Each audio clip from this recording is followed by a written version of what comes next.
Dennis Cox and Chris Lee about to dig in the crates, so turn it up, cause it's time for the culture state. Yeah, we do it for the culture, home of the greats, in the Carolina good from the culture state. Chris Lee and Dennis Cox about to dig in the crates, so turn it up, cause it's time for the culture state. Yeah. Wow, what a great past week has been in the culture state. Man, we had the Carolina Hurricanes begin their season. It was a nice beginning at PNC Arena, 4-1 win over the Columbus Blue Jackets. I joked on air at WRL that there's new food being served up at the fair, Columbus Blue Jackets on the stick. It was delicious on a Wednesday. There it is. And then a really good Duke versus North Carolina game over the weekend. Yeah, NC State really struggling without Devin Leary. Devin Leary's gone for the season. I'm not well, Chris. I'm not okay. And the Carolina Panthers, first game under Steve Wilks. There's a lot to discuss right Talk now. about not okay. I'm Chris Lee. That is Dennis Cox. Dennis, do you need a hug right now? Yeah, I do, actually. On Saturday, we were doing our show talking about how Devin Leary, when Dave Doran said this week, looks like it's a rehabbable injury, was going to be out against Syracuse, but might come back potentially Wake Forest, whatever it may be. Yeah, he lied. And then the team tweeted out more imaging came back. Torn pectoral muscle for Devin Leary, needs surgery done for the year. Yeah, I'm pretty sure they knew that already. That was it's interesting that came out on game day. Yeah, but Dave Doran knew what he was doing all week when he told us not to ask him any questions, and we think Devin could come back. Yeah, okay, you lied to us. It was gamesmanship against Syracuse. Yeah, I guess so. I know Dave always has the policy of if somebody's going to be out for the year, he'll say it. That's always been his policy. Otherwise, he doesn't address injuries. So maybe they did initially think it was because I know there's no broken bone or anything like that. Maybe they did think it was rehabbable. Anyway, then it is what it is, and Devin Leary's is out, and I'm sad and I'm upset.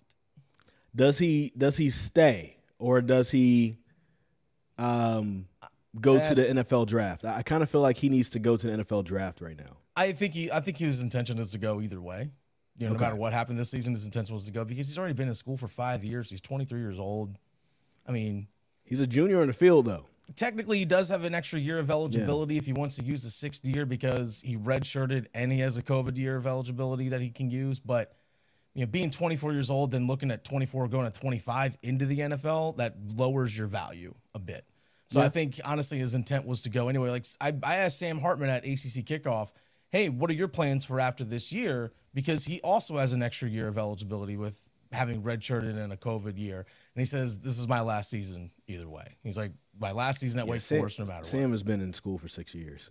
Yeah, well, I don't think he wants to be in school for a 7th. Exactly. But even though he still has next year, he's like, time for me to go. And I think Devin's the same way. I think his intentions are to the NFL, and I think he should go, in all honesty. And I'm going to miss him. And here's the thing. A lot of people don't understand this. A lot of people think I'm like an NC State fan. I'm not. A lot of people think I am. Yeah. I just really love Devin Leary. I'm a huge fan of him. He's a great person. He's a great player. And I got a chance to actually meet and interact with him at ACC Kickoff back in the summertime. Really good person, fun personality. So I really am a fan of his, in all honesty. But a lot of people think like I'm some diehard NC State fan. No, I'm actually not. You're not. And I'm not a Carolina fan. I have no fandom of any one team in this state. I truly don't. That's the one thing I love, at least for me personally. I want everyone to do well because it's fun for me. It's like, oh, they're doing well, and it's I get to.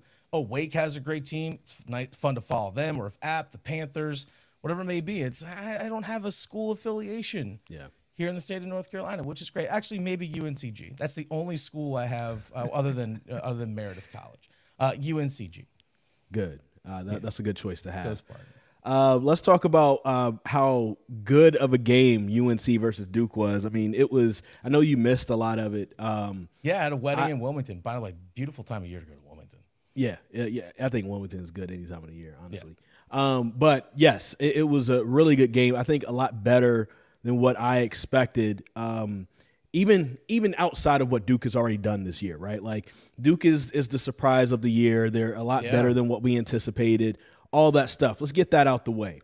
Even knowing that going into Saturday, I was thinking that Carolina wins this by 2 scores, maybe 10 points. maybe even 13 points. Maybe it's 2 field goals and a touchdown. I did not think this was going to come down to the wire the way it did. Mm-hmm. And I did say on the radio that morning on Culture State Saturday that I think Duke is going to have to score more than 35 points to get the win against North Carolina, because Carolina is going to score more than 35. And I thought that was going to be vitally important for them, and I wasn't sure if Duke could do it. Mm-hmm. Well, they had an opportunity to do it in the first quarter, I believe it was. Let me go back and look at this. But it was a turnover on downs where they went for it. It was in the first quarter, so it was leaked into the second quarter. Okay. For that same drive. It was a turnover on downs, excuse me, where they went for it at 4th and 2 at the UNC 3, okay. Right? And I know a lot of people will say, analytics say blah, blah, blah, blah, or no, they were going for 6 and they needed to score. But here's the thing. They missed another field goal later on in the game. If you go for that field goal, then at the time you're going to tie the game up 10-10. And if you still missed out the field goal later, that's fine. But the final score would have been 38-38, which meant we would have gone to over. Well, it would have been a final score. The final score at the end of regulation. Yeah, regulation, yeah. Would have been 38-38, which meant we go to overtime, which you give yourself a chance to win in extra time. I think that was one of the mistakes, honestly. Like, Duke played as good of a game as you could ask for against that Carolina offense. Mm-hmm. Riley Leonard, oh my God, like this was a showcase of 2 really good quarterbacks, and we knew that Drake May was going to be really good. Riley Leonard kind of showed us something new here. Duke should have went for the field goal. Take the points. I tweeted that out afterwards. Take the points, 3 points. If you would have had those 3 points, you go to overtime with the chance to win an extra time at home. Yeah, should have done it. Okay. Here's what I'll counter this. If you go for the field goal, let's say you do make it 10-10. There's no you're automatically assuming that the rest of the game play for play plays out the exact same, which is not the case, because UNC, as opposed to taking over inside their own 5-yard line, is going to receive a kickoff. Their field positioning is going to be different. Also, true. How you do your play calling is based on the score. Like, time in the game, score impacts your play calling both sides of the ball. So if you make it 10-10, there's no guarantee that the rest of the game plays out play for play like it did. So that's one thing you have to keep in mind. It's like, oh, well, it would have been 38-38. We don't know that.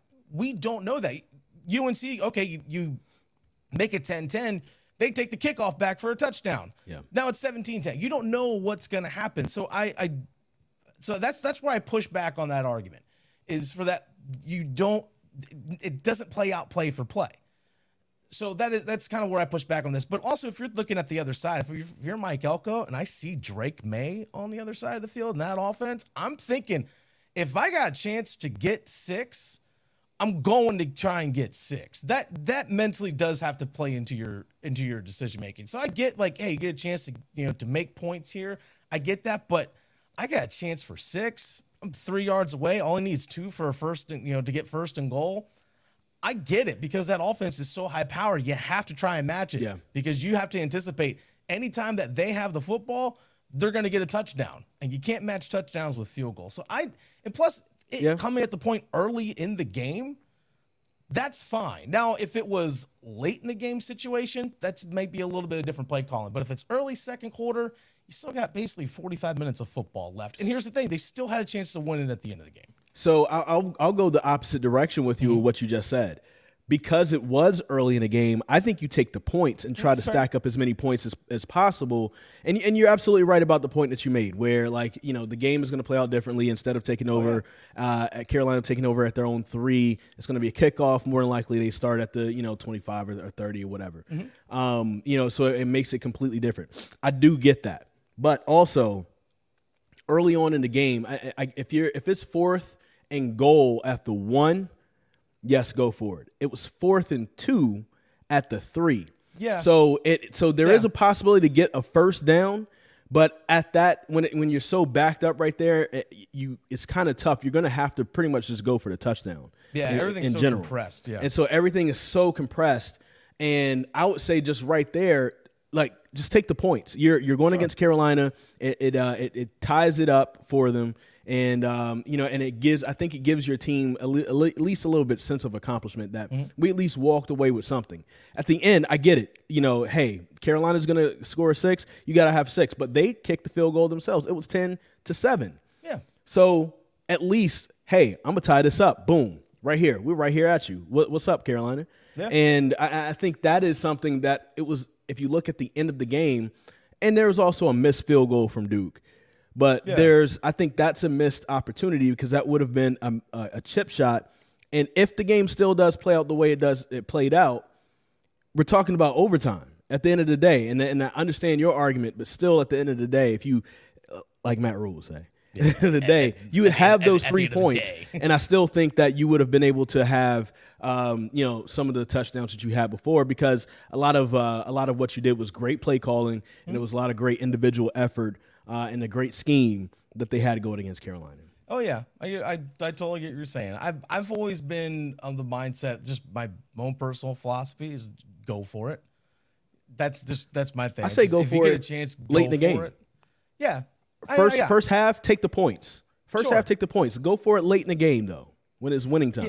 Yeah, I think it all depends on situation, feel. I think feel also plays a big role in it. I know people will try and look at numbers and stuff, but how is your team mentally? That's the one thing analytics will never can factor in is human psyche. Yeah. Yes, it's a number crunch thing. You throw stuff on a spreadsheet, percentages, all that kind of stuff. But what does the moment tell you? That's really it. What does the moment tell you? And I think that's something that is lost oftentimes with people that just automatically throw out analytics and numbers out there. It's like, well, you know what? Maybe in a situation, if your team's kind of struggling a little bit and you just need points, take points. Like, hey, we got points, guys. We can build something off that. But if you're feeling a really good mojo, you're like, I'm confident we can go get this because our team's feeling it. Even if we don't get it, I know my team is still in a good spot. Then go for it. That's a big feel thing that comes from a coach. Again, analytics never can factor in human psyche. No, it can't. And that's why I kind of felt like, you tie it up at that point. And you're keeping it close, and it's like, okay, we're feeling good about ourselves. It's early on, like we've gone through the first initial punch from Carolina because we know they like to score early.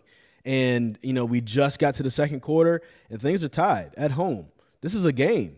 You guys are going to have to play us, and I think that helps out. Now, being down 10-7 is not like you're going to be dejected, right? So it's not like it's because the game is still within grasp, still within reach. But I just kind of feel, I'm just going to repeat myself with that first half, especially in a game like that. To me, you accumulate all the points possible. So that way you set yourself up in the second half that if you need to go for it on fourth down to try to win the game or to stay in the game, you've already got the points that are there. That's why I don't like going for 2 early in the game. Especially if you miss it, because then you're going to be trying to come from behind the whole time if you don't necessarily need it in that situation. But that's just me. That's just my personal thing. Yeah. I've never been a football coach. Last time I played football was Little League. I was like 12 years old or whatever when I was big enough to be a defensive end, and a good one at that because I used to get sacks. But then everybody else outgrew me, and then I'm 5'9", and that doesn't work out now. But that's just kind of how I feel about that situation. Hey, I get it, but like you said, Duke had a chance. They had a chance there late. They had a chance late, which is all you can really ask for. And I know we're talking about a game strategy type thing, but when it really boils down to is that something that you and I talked about on Saturday. This game had weight to it.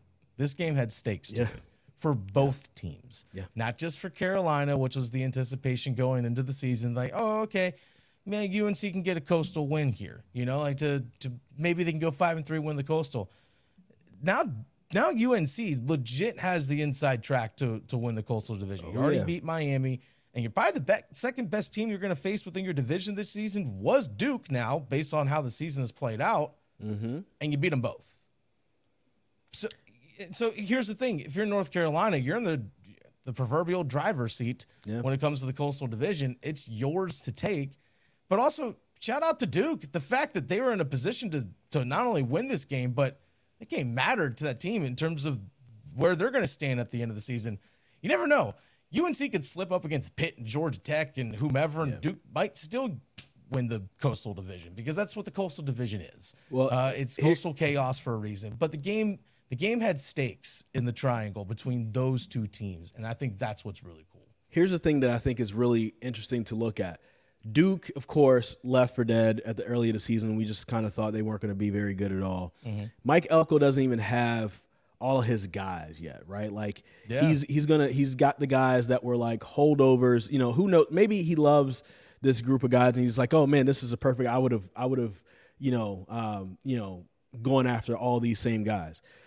But even let's say if we fast forward, to 3-4 years, and he's able to have a full roster of guys that he's going after, guys that he's recruited. Yeah, like this is different. This is a different outcome, I think, because this is just the first year under him, and Duke really played their hearts out. So shout outs to them. Shout outs to Carolina for such a good game. Carolina, you're absolutely right. I hope they don't drop anything against Pitt. You're supposed to beat Virginia. I don't know about Wake Forest, because that's the other team in the league that could probably match points with you.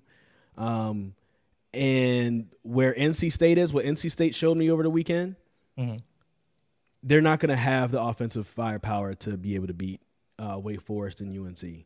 I'm sorry, but if something doesn't change, there's nothing against Jack Chambers, because they were having this problem with Devin Leary. But if something doesn't change between now and those games, like they're going to get blown out of the water by UNC and Wake Forest. Straight up. I mean, you could just see it coming. I mean, Syracuse, had a good start to the season, but, some games that they probably should have lost, against really bad teams that were there to make them 5-0 ahead of that game. And now you lose, it was 24-9 final score of that game. And you obviously just can't score. And that's don't worry about going for 3 or going for it on fourth down for NC State. You need to be able to get it to the red zone, and try to get into the end zone from there. Like in there, you guys are having a hard time doing that. Struggle's real for NC State. Well, you know what else was a struggle this weekend? The Panthers. My God. It's all right. We're going to talk a little bit more about the opportunity that Steve Wilks has, and is he doing a good job with this opportunity? We'll talk about that next. Welcome back to the Culture State podcast. Of course, the Panthers lost to the LA Rams over the weekend. I can't front. I don't remember the final score. I think it was 24-10. Yeah. Is that what it is? Okay. Yeah. Defense scored another touchdown. I turned it, and when the fourth quarter began. So I didn't get a chance to see Jacob Eason throw for almost as many yards as P.J. Walker did in one drive, and what P.J. Walker did in the entire game. And here's the part for me that I don't like about it, right? Steve Wilks, you have this marvelous opportunity to lead your hometown team, and potentially be named, the full-time head coach, get the interim tag taken off. I thought that the game plan to begin the game was great. Get Christian involved early and often. Give him a little bit of a reprieve. Let's bring in Deontay Foreman. This is why we brought him in the first place. Let's give some runs to Chuba Hubbard. Let's have formations where Christian is on the field with both of those guys. That happened, and I loved it, and this is what I've been asking the Carolina Panthers to do. But then you started – that was the only thing that you did the entire game. So where the first drive of the game got you 3 points because you kind of took the LA Rams by surprise, they still won the Super Bowl last year. They still have Aaron Donald and Jalen Ramsey on that team. They know how to play defense. So if you're going to put Christian McCaffrey in motion and we know that you're going to throw it to him, well, they can sniff out that play because you don't have to do anything else. You don't have to have Robbie Anderson and DJ Moore stretch the field because now the corners and the safeties can sit on everything and they can load the box up. And now you have to get Christian McCaffrey to try to break tackles from 11 men versus now you've got everything spread out. And if you just kind of look at the shot, I was going to say the shot chart, the pass chart. Yes, the shot chart. The pass chart for PJ Walker didn't throw it down the field. It was all like lateral or 5-yard out, Yeah. Throws. This guy can throw the ball. Excuse me. Like, he did a pretty good job at Temple. He did a pretty good job. What was it? The XFL. No, he was the XFL. Patrick. Or was it XFL? It was okay. the XFL. Oh, no, don't he get did it a wrong, good job Chris. with them as well. Like, let the man throw the ball. Yeah, He's won the Carolina Panthers 2 games when he's had to come in and start by throwing the ball. I believe win-loss records for quarterbacks are a dumb stat because I don't think they're a quarterback stat. So yeah, well, I get you. That's another conversation. Yeah, it's a dumb. That's a very totally different conversation. So I get what you're saying in terms of like the play calling and all that stuff. I'm looking at it more from the standpoint of, you mentioned it, Steve Wilks has an opportunity, and he had an opportunity in Arizona that the rug got pulled out from under him after 1 year in a bad situation. Yeah. But that sticks with somebody. Yeah. It's not, there's only 32 head coaching positions. All right. The opportunity to get that is few and far between, to get even just one shot at it. Mm-hmm. Even just a shot at just an interim in a situation. Just even getting that. You got to be lucky in a bad situation. Exactly. You have to be lucky, but just even having the opportunity becomes few and far between for people. A lot of people that work with their whole lives even just get one shot at it and they don't get it. He's getting a second shot at this. Like, hey, you know what? You have the opportunity to prove everyone wrong. That like, hey, you know what? Arizona got it wrong with me. They did me wrong. I'm going to show you why. And I don't think that he, in game 1, was like, you know what? Proving everyone else wrong, I know I could be the guy. I don't think he did that game 1. I just don't think he did that. And I just even look at like in our profession, the opportunities for us to, whether it's, a network job or whatever it might be, or the opportunity to host, those kinds of things don't come very often. And I know there's stuff that I've been working for in my career that haven't had the chance to get yet. I know there's some times where I've had the opportunity just to fill in almost like an interim person, to do some freelance stuff, and I had that interim tag taken off me, and I'm like, now I get to do stuff more frequently with some other places, and that is something that, because I wasn't afraid to go for it. I heard a conversation earlier talking about Duke, Carolina. I wasn't afraid to go for it. I didn't get conservative. I was like, okay, well, if I just keep it conservative and I don't make a mistake, I'll be okay. Yeah. Like, no, this is my chance to shine and flourish. And I think this is an opportunity that Steve Wilks has to, like, you know what? Flourish, shine, show that you can do this. Even though your quarterback situation is the worst in the NFL right now. Like, you are literally playing, you had to start PJ Walker. If Matt Corral was healthy and didn't hurt his foot, he might not even be on a roster. They have 4 hurt quarterbacks right now. Exactly. They have 4 hurt quarterbacks. Jacob Eason is your guy that's healthy. And he came from the practice squad this week. Yeah, exactly. He just got signed to the practice squad. So that's the situation that they're in right now. Like, you have this terrible situation, but you can still prove that even though you're in a terrible situation, they're like, hey, you know what? I can make it work, and I'm the guy, and I'm not afraid to go for it, even though my personnel situation is completely out of my control, and it stinks. Yeah. But he didn't show that. He was conservative with, like you said, conservative with play calling, conservative with clock management and all that kind of stuff. Like, come on, Steve. Like, this is your chance. Go for it, man. Go for it. At the end of the first half, you could have used your timeouts to conserve some time and try to get – you would have had maybe a minute and 30 if you would have called some timeouts, and to have some time to get your offense down the field again and try to either kick a field goal or go for another touchdown so you could have, more points on the board. And again – it's the defense that's outscoring. The Carolina Panthers offense has not scored a first half touchdown this entire season. The defense has 3. Yeah. Well, the field goal on the opening drive was their first opening drive points all season. Yeah. And so it's, if the defense doesn't step up the way they are, they're not in a lot of these games. And that's the hard part, which you, as the guy who's been a defensive backs coach who watched what they were doing under Matt Rule, you should know that. And you should see that and recognize that. And this is maybe where I'm kind of different. Like, maybe in the Duke situation, I say go for the points. That's a little bit more conservative, right? Sure. I'm a little bit more, liberal in this sense, where this is what you said. This is your opportunity to shine. Yeah. And so, Ben McAdoo, what you got for me? Like, yes, we need to feature Christian McCaffrey. He needs to be featured. He doesn't need to be our only option. We have DJ Moore. What can we do to get, Ian Thomas and Tommy Tremble involved as tight ends to kind of stretch the field a little bit as well? Ian Thomas involved, I can tell you that. Yeah, I know. I mean, you don't have the names that you want to have, but you got guys there that can do some things. Yeah. And to literally only give it to Christian, I think is counterproductive, because Matt Rule probably didn't give it to him enough, and now you're overfeeding Christian. Like, remember, he was hurt for a long time.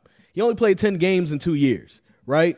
Like, he does need to be featured. He doesn't need to be the only option, and that was the problem in 2019, which to me is the reason why he started getting hurt in 2020 and 2021, because he was the only option when Kyle Allen was there as their quarterback. Yeah, I get what you're saying. But to me, it all comes down to just your mindset. Like X's and O's, all that stuff aside, it's all about your mindset. It's all about your mindset. He was playing not to lose instead of playing to win. Exactly. That's exactly my point. It's the mindset of doing this. It's that, again, you have this opportunity, quote unquote, take the bull by the horns and go. I'd much rather, if I'm Steve Wilks or even Ben McAdoo in this situation, I'm going down swinging, not going down scared. Yeah. And I feel like that's what we saw on Sunday, was that we had somebody who was coaching scared. Yeah. That's what it comes down to. Again, X's and O's aside, we can Dan Orlovsky this up all that we want to. We can let Christian cook, saute, whatever it is that we want to do. We can do all those things at any time we want to. But it all comes down to mindset. Steve Wilks, do you want to go down swinging, or do you want to show that, hey, you know what, I can be the guy? Ben McAdoo, do you want to show that, hey, you know what, I can be the guy, or are you going to play scared? That's what it comes down to, is your mindset and your approach. And it's all between your ears as a coach. I know I've never coached at the NFL, obviously. But from my experience as a both assistant and head coach of D3 women's lacrosse, your mindset and how you approach things matters. I understand your personnel and all that stuff, but you know what? I always told my players, go for it. Like, don't be reckless, but don't be too careful either. Yeah. You can't be afraid to lose. And that's what we saw on Sunday, which I thought was like, you know what? Well, if we play safe, we'll try and hold on here. No, go for it, man. Steve Wilks said it himself in one of his first press conferences. He was like, you know what? You are what you put on tape. And whether you feel like this season is a lost cause or not, we're all going to be looking for jobs, whether it's here with the Carolina Panthers or for another team at the end of this season. Yeah. So you are what you put on tape. Yep. And Steve, if you want to continue your coaching career in the NFL, you got to show a little bit more than what you showed during that game, because now people can take that one game as a microcosm and be like, this is probably why the Arizona Cardinals were right in getting off over him in a year. Maybe they saw something coming. He's too conservative. You don't need to be that way. And I get it. The quarterback situation wasn't a good one. You want to also put your line in a good situation. You don't want to have Aaron Donald back there teeing off at little PJ Walker. Completely understand. I understand the game plan, but I do not understand not stretching the field ever. Yeah. And that was just, to me, that's just not that's not acceptable. And so hopefully they have a different game plan against the Buccaneers, and that they're going to have a mad Tom Brady coming in since they just lost to your Steelers. Congratulations to you for that. Yeah, who, speaking of injuries, obviously no TJ Watt, no Minkah Fitzpatrick. Their three top corners also all out in the game as well. Still got it done. Speaking of that, I will say that the Panthers definitely missed J.C. Horn, Frankie Louvu, and also Jeremy Chin. You could feel their absence for sure. Yeah, so, for sure. Hopefully they're able to get at least Frankie Louvu and J.C. Horn back really fast. I know Chin will be out for a few more weeks since he's on IR. Thank you guys for listening to the Culture State podcast this week, or watching Culture State. Excuse me. We're right here on WRL Sports Plus, also on YouTube. And be sure to listen to us every Saturday morning on 99.9 The Fan, right here, as you see on my shirt, 10 to noon. And stream us on WRELSportsFan.com so you can take us literally anywhere you go. Dennis Cox and Chris Lee about to dig in the crate, so turn it up, cause it's time for the culture state. Yeah, we do it for the culture, home of the greats, in the Carolina hood from the culture state. Chris Lee and Dennis Cox about to dig in the crate, so turn it up, cause it's time for the culture state. Yeah.